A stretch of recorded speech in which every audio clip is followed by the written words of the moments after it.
A lot of things can be said about Mayor Rodrigo Rody R. Duterte, both good and bad. But one can never say that he makes promises he cannot keep. When he first ran for mayor in 1988, he ran on the platform of restoring order and stability in what was then considered as the killing fields of Asia. Just barely a decade later, Asia Week magazine included Davao in the list of top 20 most livable cities in Asia, making it the most livable city in the Philippines. What was known as no man's land in the 1980s became a city known for its cleanliness and orderliness. Mayor Rody delivered on his noble promise for Davao during his first term. So Davaoeños kept voting for him again and again. And he has never lost an election since 1988, no matter how bad his critics and political rivals paint him to be. Mayor Rody is the longest-serving city mayor of Davao. Now on his sixth term as mayor, he actually first got into politics by accident.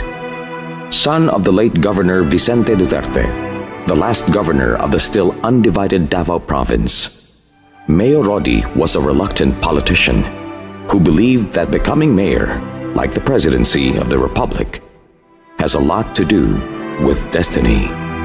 When the late President Ferdinand E. Marcos was ousted during the 1986 People Power Revolt, and upon the installation of the revolutionary government of President Corazon C. Aquino, then Assistant City Prosecutor Rodrigo R. Duterte was drafted and appointed OIC Vice Mayor of Davao City in 1986. And he was only considered for the post after his mother, Soledad Nanay Suling Roa Duterte, a staunch activist against martial law and a pillar in the local women's movement, refused the appointment. Mayor Rody was prevailed upon to accept the OIC Vice Mayor appointment because he was thinking that he might be promoted to City Prosecutor after a democratically elected Vice Mayor has been chosen. That was his only goal then, to become head of the Davao City Prosecution Office. But fate intervened. The people of Davao chose him to be their city mayor in the first general elections under the Aquino government. And the rest, as they say, is history. The history of Davao in the last 2 decades, to be more accurate. There is at least an entire generation of Davaoeños who have not known any other mayor than Duterte. 20 years, 6 3-year terms as city mayor, and 1 3-year term as representative of the 1st Congressional District of Davao City. For someone who first got into politics by default, Mayor Rody has done more for the city than any other politician of his generation. And he has done so with a clear vision and direction, as manifested in how he anchored the milestones of his 6 terms around a particular theme. On his first term, from 1988 to 1992, restoring order and reorganizing the city government, restored law and order amidst the chaos of the city with the Disiplina and Hapsay-Dalan programs, and initiated a massive cleanup drive, reorganized the city government and built its institutional capabilities to align with the local government code, appointed deputy mayors for the different tribes, and organized the city through 11 political and administrative districts for more effective and efficient local government administration. As a result of the restoration of order, Davao City posed a positive balance of trade for the first time in years. On his second term, from 1992 to 1995, setting clear development directions and comprehensive planning, mobilization of all sectors to actively participate in the planning process, the first LGU in the country to organize the City Development Council and the Barangay Development Councils, institutionalizing people's participation in the development process, drafted the 25-year Comprehensive Development Plan of Davao City, created 2 pieces of landmark legislation, the Local Investment Incentive Code and the Children's Development Code, implemented the Barangay Integrated Management Program to stimulate grassroots development. And the city hit the 1 billion peso mark in terms of local revenues. On its third term from 1995 to 1998, going global and integrating gender and development, the city embarked on an aggressive tourism and investment promotions campaign through the Invest in Davao program, amended the city's zoning ordinance to respond to the growing needs of the city. For the first time, the No Man's Land was recognized as the Destination of the Year by the Department of Tourism, played a vital role in the formation of BIMP Iaga, recognized by Asia Week magazine as one of the top 20 most livable cities in Asia, recognized by Citibank as the second most important city in the Philippines, created the landmark legislation, the Women Development Code of Davao City, established the Child Minding Center for children of city government employees, established the Balay Dangupan and Balay Paginhawaan for children in need of special protection.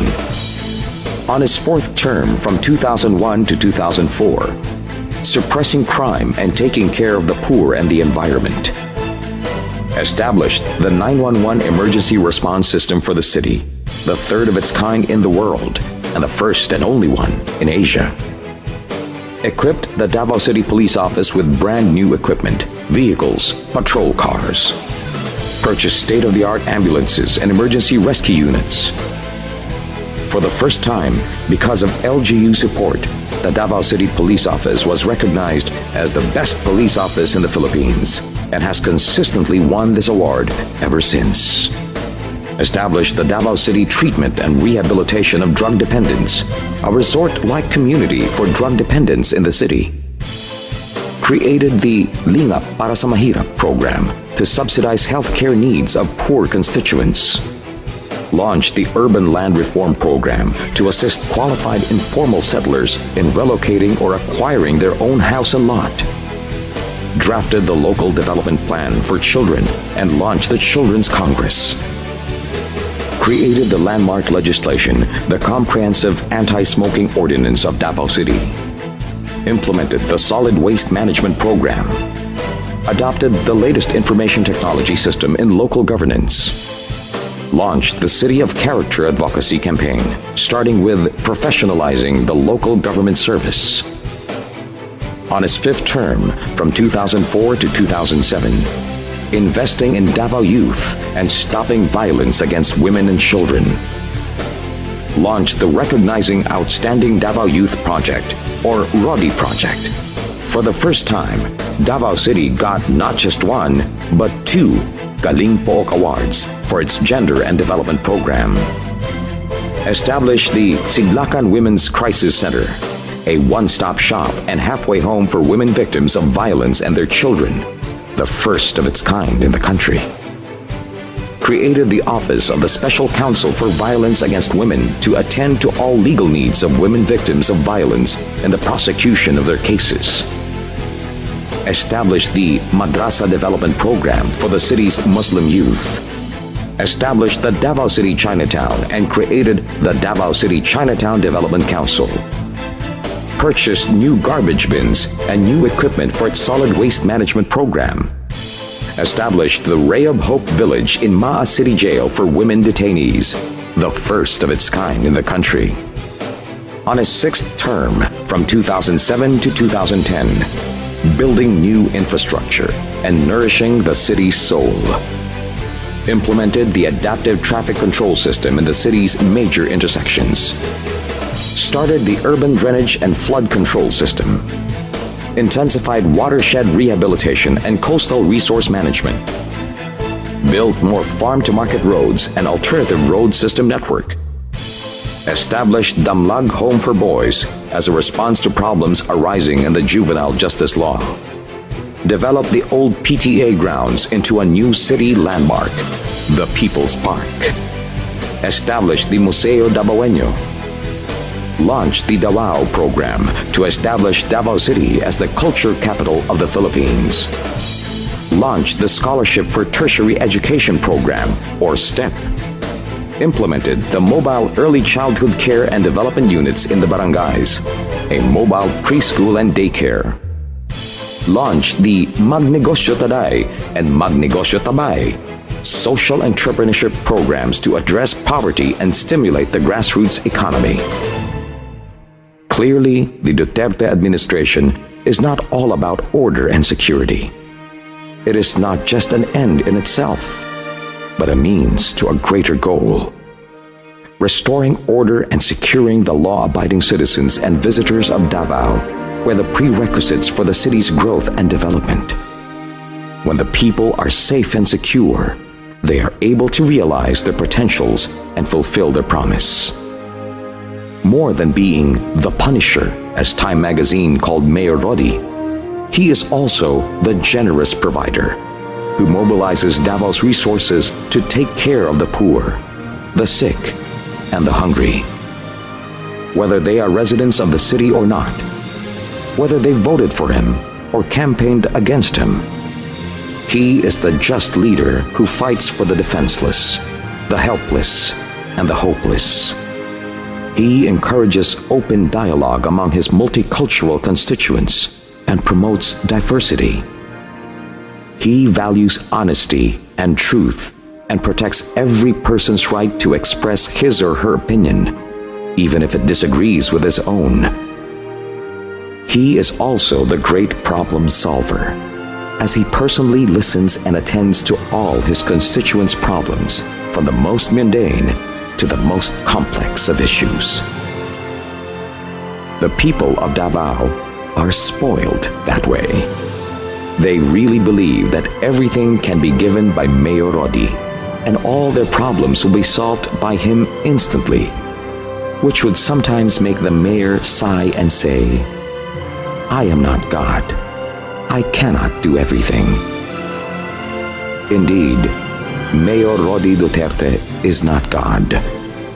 But for most of the masses who love him and keep voting for him again and again, he is their Moses who led them to the promised land of what Davao is today.